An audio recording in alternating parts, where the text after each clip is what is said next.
Welcome to a place where hearts unwind, infinite threads that gently bind, love and compassion in every line. Together we rise through space and time. Welcome back to Infinite Threads. I'm your host, Bob. There's something playful about the universe.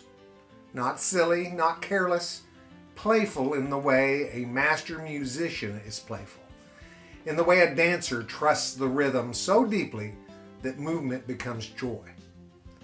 If you look closely at existence, not with analysis, but with attention, you begin to notice that it doesn't just function, it expresses. There is symmetry that didn't have to be beautiful, but is. There is repetition that could have been rigid, but instead feels alive. There are rhythms that feel less like machinery and more like music. This episode is called The Geometry of Joy, and I want to stay light with this, not shallow, light the way sunlight is light. Weightless but illuminating. We often approach life as if it's a problem to solve, a structure to secure, a system to survive. But what if part of it is meant to be enjoyed? Not consumed, enjoyed. There's a difference, guys. Consumption takes. It takes. Enjoyment participates. Have you ever noticed how certain shapes feel satisfying? A spiral shell in your hand, the curve of a wave folding over itself, the way tree branches divide and divide again, yet never feel chaotic. Even the way your own breath moves in and out, an expansion and return, expansion and return. It isn't random. There is order in it, but not stiff order, living order. And when we recognize it, something in us softens, something smiles internally, because we are not separate from those patterns. Our own laughter moves in rhythm. Our hearts beat in cadence. Music affects us because we are patterned beings. We respond to harmony because harmony mirrors something already within us. Joy, I think, is what happens when we recognize alignment. When something inside us says, yes, that fits. A child spinning in circles doesn't need a reason. A group of friends laughing around a table don't need a philosophical explanation. There's a shared rhythm that forms a synchronizing.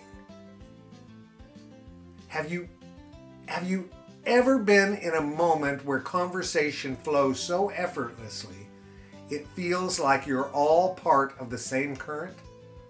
No one forcing, no one performing, just moving together? That's geometry too. Relational geometry, angles aligning, energy meeting without friction. We rarely think of joy as structured. We think of it as spontaneous, accidental, or lucky.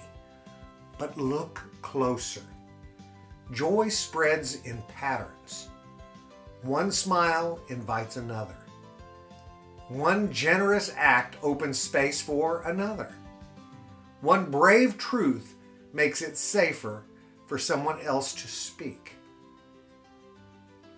There's a cascading effect when love enters a space fully. It multiplies. Not because people are trying to imitate each other, but because resonance is natural. Strike a tuning fork, and I've said this before, strike a tuning fork in a quiet room, and another tuned to the same pitch will begin to vibrate. We are like that. We resonate. When someone lives openly in love, it vibrates through others. When someone chooses bitterness, that hum spreads too.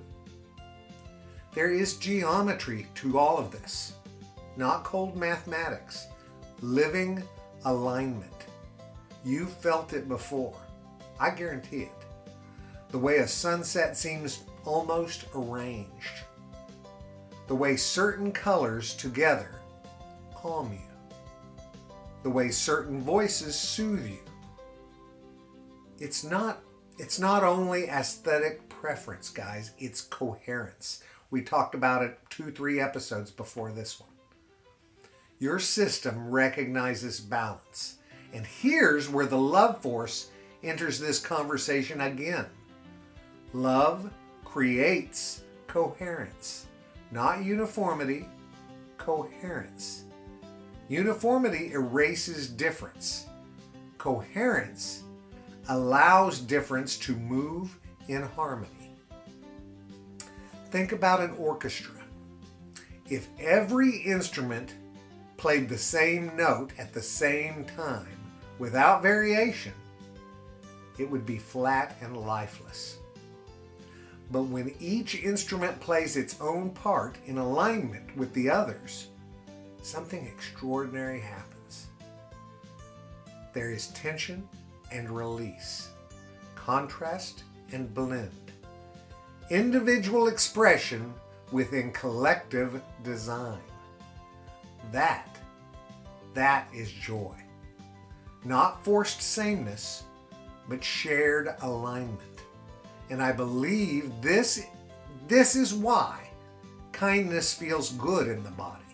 Not just emotionally, but physically. When you choose patience instead of irritation, something in your chest loosens.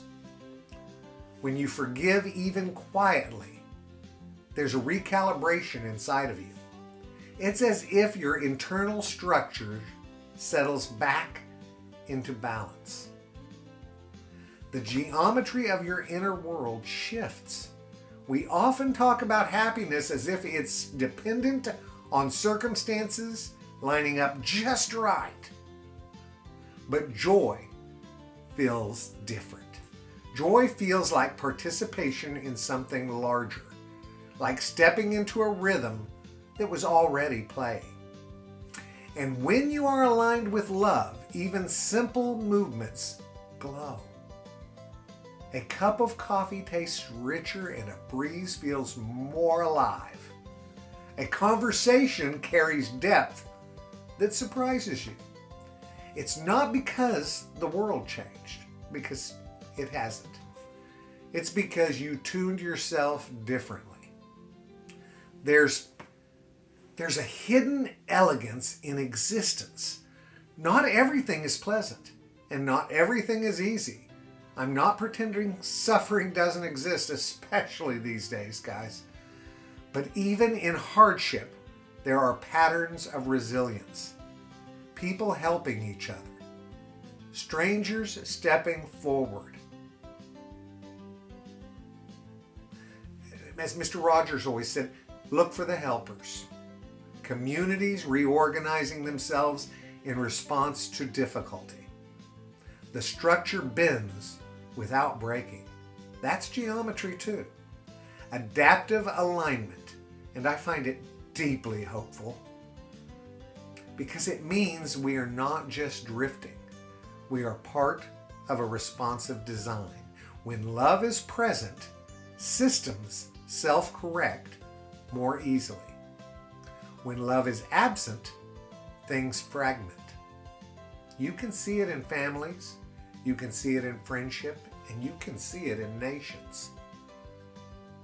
Coherence strengthens. Division destabilizes. This is why people use that against us when they're broken too. It's not complicated, guys. It's structural. And here's the gentle invitation for today. Notice the joy patterns. Take notice. Notice how laughter moves through a room. Notice how gratitude shifts your posture. Notice how generosity doesn't shrink you. It expands you. These are not random emotional blips. They are signs of alignment. When you choose love in a moment that could have gone another way, you're not just being nice. You are participating in the geometry of joy. You are aligning yourself with the deeper pattern of coherence that runs through existence. And the beautiful part is this: you don't have to understand the full design. You only have to lean into what feels harmonized. You only have to notice when something resonates instead of grates. The love force doesn't demand perfection, guys. It invites alignment.